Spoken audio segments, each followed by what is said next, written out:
Hello everyone, কালকে একটু আমি আমার জায়ের মেয়ে আর একটা বন্ধু মিলে শামচাঁদ মন্দিরে গিয়েছিলাম। সবার সঙ্গে একটু ছবি টবি তুললাম, তারপর একটু মন্দিরে ঘুরলাম, সেখানে ঠাকুরের ছবিগুলোও তুললাম।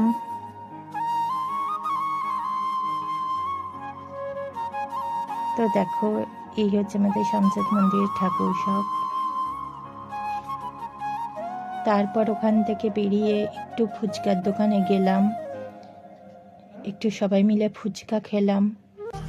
আমার বন্ধু রিয়ার বার্থডে পার্টিতে চলে এসেছি। এবার কেক কাটবে। তো দেখো, ও কেক কাটলো, আমরা ওখানে খুব আনন্দ করলাম। আজকে বার্থডে পার্টি মেনুতে ছিল চিকেন বিরিয়ানি। সবাই মিলে খুব এনজয় করলাম। আবার নেক্সট ভিডিওতে তোমাদের সাথে দেখা হবে। চলো, টাটা।